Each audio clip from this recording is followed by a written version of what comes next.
초고층 건축물 기준은 층수가 50층 이상 또는 높이가 200m 이상입니다.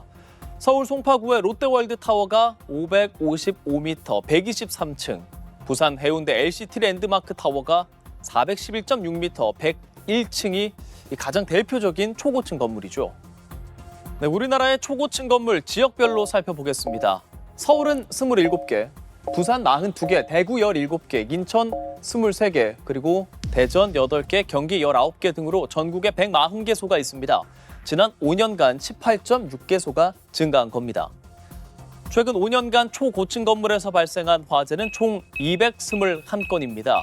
전체 화재의 0.1%로 사망 4명, 부상 16명으로 집계됐습니다. 지난 2020년과 2021년 코로나19의 영향으로 감소됐다가요. 22년과 23년 사회적 거리 두기 해제로 화재가 증가한 걸로 나타났습니다. 이렇게 높은 건물에서 불이 나면 어떻게 진화할까요? 소방 고가차, 드론, 헬기 등의 방법이 있지만 가장 효과적인 진화 방법은 건물 내부의 소방 시스템을 이용하는 거라고 소방당국은 설명합니다. 초고층 건물의 소방 시스템은 설계할 때부터 초고층 재난관리법과 각종 소방 관련법 등의 규제를 받는데요. 50층 이상 건물의 옥내 소화전 주배관은 2개 이상 설치를 해야 합니다. 하나가 고장나도 다른 하나가 작동을 해야 하고요. 또 물의 양도 안정적으로 공급돼야 하며 스프링클러는 60분 동안 물을 쏟아낼 수 있어야 하는 거죠. 네, 소방당국은 최근 70m급 소방 고가차를 늘리고 있습니다. 23층 높이까지 닿을 수 있고요. 100m 높이까지 물을 쏘아 올릴 수 있습니다. 그렇지만 서울에 5대, 부산에는 1대, 전국에는 29대만 보급돼 있습니다.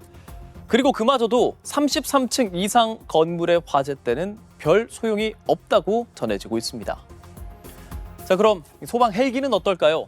초고층 건물 접근 때는 하강풍이 불어 오히려 화염이 확산할 우려가 있기 때문에 헬기로 건물 위에서 물을 뿌리는 게 진화에 효과적인지는 기상 상황과 건물 특성을 반영한 종합적 판단이 필요합니다.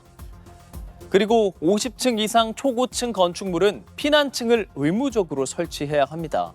다만 공사비 부담을 줄이고자 많은 주거용 아파트와 주상복합이 50층이 안 되게 49층으로 설계되고 있는데요. 즉, 대형 화재 시에 대피 공간 부족 문제가 발생할 수 있다는 전문가들의 지적이 나오는 지점입니다. 전문가들은 또 노후 아파트의 스프링클러 미설치, 그리고 방화 구획과 방화문 관리 실태도 심각한 수준이라고 지적합니다.